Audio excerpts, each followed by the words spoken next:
আসসালামু আলাইকুম ভাইজান। তানজির ভাই নামের একটা চ্যানেল, কন্টেন্ট ক্রিয়েটরের নাম তানজির ভাই, চ্যানেলের নামও তানজির ভাই। তিনি কমেন্ট করেছে শাহিন রাজা টিচ নামের চ্যানেলে, যে চ্যানেলের কন্টেন্ট ক্রিয়েটরের নাম হলো শাহিন। শাহিন রাজা টিচ নামের চ্যানেলে তানজির ভাই কমেন্ট করেছে, আমি নিজের ভিডিও নিজের চ্যানেলে আপলোড করেছি, আর নিজের ভিডিও দিয়ে আমি সব ক্রাইটেরিয়া ফিল আপ করেছি, তবু মনিটাইজেশন রিজেক্ট হয়ে গেছে, রিউজ কন্টেন্ট এসেছে। এর কারণ কি ভাই? তখন শাহিন রাজা ভাই তার চ্যানেলটা ওপেন করে দেখেছে, আর আমি সেই ভিডিওটা দেখেছি, যার জন্য এই ভিডিও বানাইতেছি যে আমার যারা দর্শক আছে তাদের মধ্যেও অনেকেই কন্টেন্ট ক্রিয়েটর আছে, তাদেরও যাতে এই সমস্যা না হয় বা আমারও যাতে এই সমস্যা না হয়, আমরা সতর্ক হওয়া দরকার। তাহলে সমস্যা কি তানজির ভাইয়ের?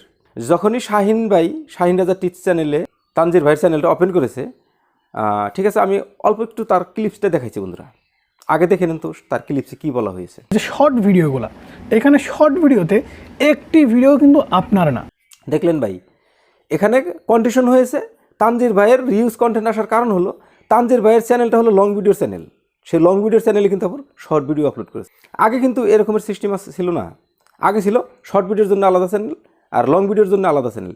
এখন আবার YouTube long video short video একসাথে আপলোড করতে পারি, যার জন্যই তানজির ভাই আপলোড করেছে, কিন্তু রিউজ কন্টেন্ট এসেছে। এখানে একটা সিস্টেম আছে, কপি পেস্ট করে শর্ট ভিডিও আপনি আপলোড করতে পারেন, কোনো কপিরাইট ক্লেম ছিলেন বা স্ট্রাইক কিছু আসবে না। তাহলে সে তো কপি পেস্ট করেই তার ভিডিওতে আপলোড করেছে, তার চ্যানেলে আপলোড করেছে, তাহলে রিউজ কন্টেন্ট কেন আসলো?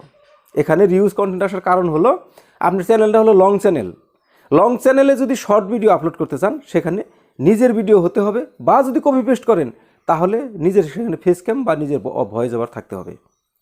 কিন্তু তানজির ভাই কিন্তু তা করে নাই, সরাসরি কপি পেস্ট করেছে আর সে আপলোড করেছে, যার জন্যই রিউজ কন্টেন্টের প্রবলেমটা এসেছে।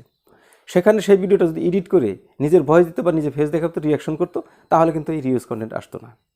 তাই আমাদের এটা মাথায় থাকা দরকার যে শর্ট ভিডিও হলে কপি পেস্ট করে সেখানে ভয়েস ওভার করে নিজের ফেস দেখে রিয়াকশন করে তারপরে আপলোড করতে পারবো, তবেই চ্যানেল মনিটাইজ হবে। 90 দিনের ভিতরে যদি 10 মিলিয়ন ভিউজ ও 1000 সাবস্ক্রাইবার ক্লিয়ার হয়। আবার যদি লং ভিডিওতে শর্ট ভিডিও আপলোড করতে যাই সেখানে নিজের ভিডিও হতে হবে, অন্যের ভিডিও সরাসরি কপি করে আমার এখানে যদি আপলোড করি, শর্ট ভিডিওর দ্বারা আমার ক্রাইটেরিয়া ফিল আপ নাই, লং ভিডিওর দ্বারাই ক্রাইটেরিয়া ফিল আপ হয়েছে, আমি তারপরে মনিটাইজেশন অ্যাপ্লাই করেছি। কিন্তু লং ভিডিওর দ্বারাই যদি ক্রাইটেরিয়া ফিল আপ হয়েছে সেখানে শর্ট ভিডিও যে ঢুকে আছে, সেজন্যই তারা রিসার্চ করে দেখেছে এখানে শর্ট ভিডিও আছে, সেটাতেও সে এডিটিং করে নাই বা নিজে ভয়েস দ্বারা নিজে রিয়াকশন ভিডিও বানায় নাই বা নিজে ফেস দেখায় নাই, যার জন্যই রিউজ কন্টেন্টের প্রবলেমে তার মনিটাইজেশন রিজেক্ট হয়ে গেছে। তো নিশ্চয়ই বন্ধুরা স্পষ্ট ক্লিয়ার বোঝা গেছে। যদি বোঝার মধ্যে কিছু তারতম্য আছে তাহলে কমেন্ট করে নিশ্চয়ই জানাবেন। ঠিক আছে, ভিডিও ভালো লাগলে একটা লাইক দেবেন, যদি চ্যানেলে নতুন আসুন তাহলে সাবস্ক্রাইব করে আমার সাথে থাকবেন। এই ধরনের টিপস পেতে পাশে থাকা বেল আইকনে প্রেস করে অল নোটিফিকেশন অন করে রাখবেন। ঠিক আছে, দেখা হবে পরের ভিডিওতে, ততক্ষণ পর্যন্ত সুস্থ থাকবেন, ভালো থাকবেন, নিজের খেয়াল রাখবেন। আসসালামু আলাইকুম।